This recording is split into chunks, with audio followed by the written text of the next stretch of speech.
Hi, my name is Kayla. I'm studying elementary and special education here at UNL. And for my capstone presentation, I decided to focus on the theme structured learning environments. My competency statement for this theme is, I am competent at creating and promoting a structured learning environment that fosters safe learning for all students by meeting their physical, emotional, and intellectual needs. The questions that I had guiding this competency statement are, how can I ensure that I'm consistently meeting the emotional needs of my students in my classroom?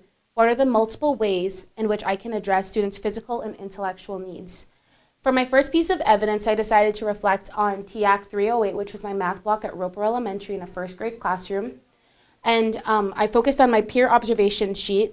One of the goals that my peer gave me to work on for my next lesson was maybe include a brain break for your students if they're sitting for a long period of time. Because I was in a first grade classroom, I had my students just sitting for 40 minutes and they just sat there and listened to me speak the entire time. And I wasn't really focusing on maybe they need to move, maybe just changing seats, maybe just considering that physical aspect of teaching my lesson. I was more focused on the intellectual and ensuring that I got through all my objectives, all my information, and that the students were really understanding the information. I wasn't taking into account their individual needs.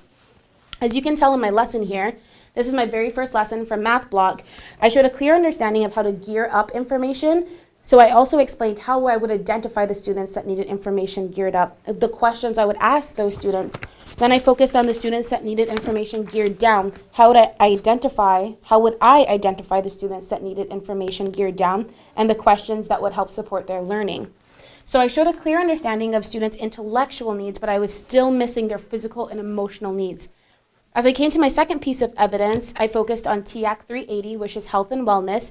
We had to create a portfolio which consisted of 10 structures, 5 prepared, 5 not prepared, 10 energizers, and 10 trust builders.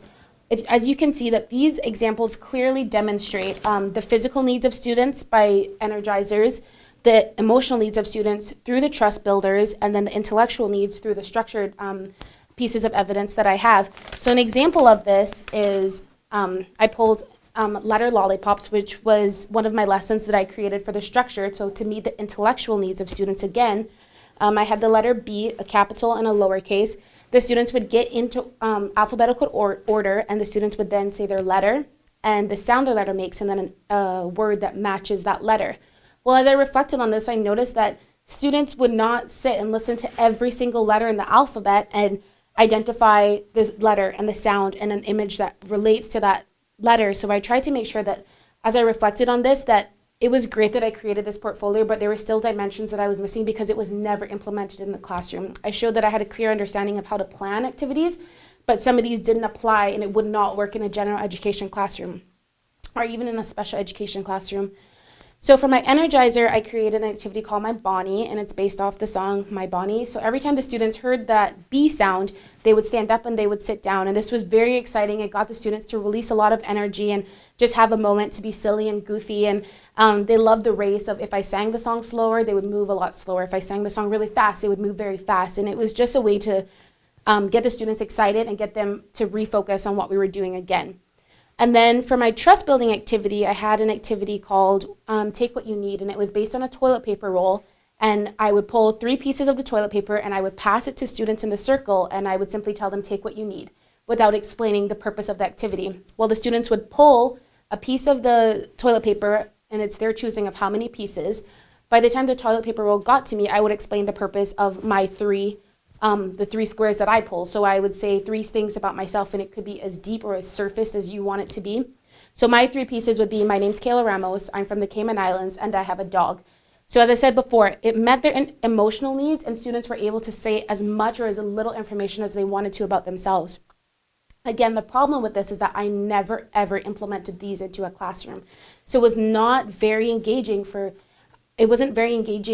reflecting on it, on certain activities, but also I don't really know how successful they would have been in the classroom.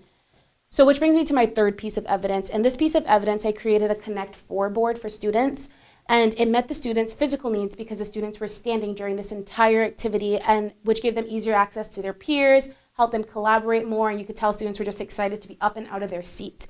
It met their emotional needs because I had the groups broken down into 3 to 4 students, and you could just tell that it was a great learning environment for the students. The students wanted to share with one another. The students that usually don't perform as well felt successful and important because they were working with peers that had a deeper knowledge, and students were just excited to be a part of the classroom and feel valued, and they felt as if they knew what was going on. And then it met their intellectual needs because these were very challenging questions. They weren't very basic. There were questions that the students would see on their weekly test or their unit test. So I really tried to challenge their thinking and ensure that they really understood what they were answering. So an example of this question was, look at the illustrations on page 364. What items do you see that show this story is set during an earlier time in history? So the students would be required to answer the question on a sticky note. They would come and check in with me. I would give them a yes. If they got a yes, they could stick their sticky note on the board.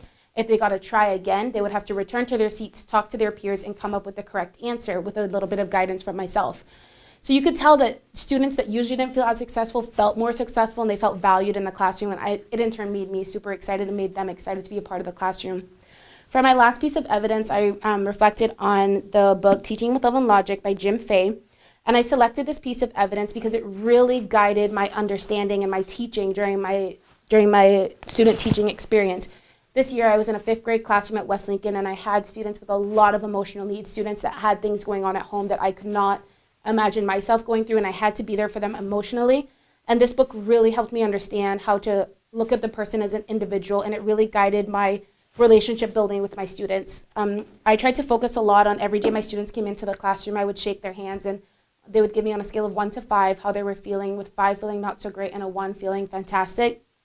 And if I got anywhere between a 3 and a 5, I would pop in with those students and just ask about their night. How are they going? Why do they feel this way? What happened? And just kind of process with them. And that way I could tell that it might have been a challenging day for them. So maybe I might have eased up on the intellectual and physical needs required from that student because I knew what their emotional needs were at that moment in time.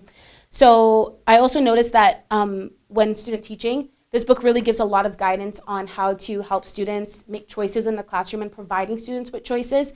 And it really helped me because I had this relationship with my students. When I offered my students choices, if they were having a really tough day, you could tell that it was easy for them to make a choice because they knew that I wanted them to be successful. They knew that either way the choice was going to end, it was going to result in them being successful. So I think that this book really helped me target those students in particular and really touched somewhere in my heart where I knew that this is what my students needed, and it gave me a way in which to process with them. So to synthesize, my big ideas aren't just focused around creating a structured learning environment. It's easy to create a classroom that's exciting and beautiful and pretty, and it has all bright colors, and it's really easy to create a classroom like that, but it's harder to create a classroom that focuses on meeting students' physical, emotional, and intellectual needs. We need to think about how can we create activities and lessons that gauge these needs of the students. How is it that we can create lessons and activities that meet their physical needs, that have them moving in the classroom? How can we create that emotional need for that student where they feel successful and they feel important and valued in the classroom? How can we meet their intellectual needs by providing information that's geared up and geared down? What can we do as teachers to help collaborate and make lessons and activities that help that structured learning environment where students feel important and valued?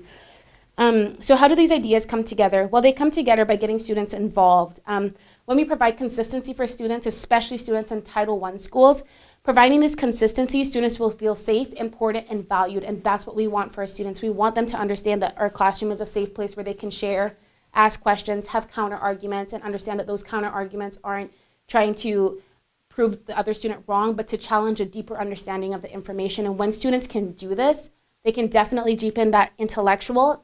Their emotional needs are being met because they know that it's to help them grow as a student, and their physical needs are being met because they're interacting with peers. They're moving around the classroom. They're understanding that this is a part of my learning and this is what's going to make me successful. Ultimately, I think what I want everyone to take away by the end of my capstone is that just really focus on that structured learning environments has very little to do with the setup of your classroom. It has more to do with what you as a teacher is doing to meet those physical needs of students who have ADD, who have ADHD, or just simply those students that just need to get up every once in a while. How are you meeting the emotional needs? How are you taking into account what they need in life? So my reflection on all of this is I need to focus less on the material and focus more on the students as an individual. Maybe if a student's going through an emotional challenge, I would focus less on the intellectual and focus less on the physical.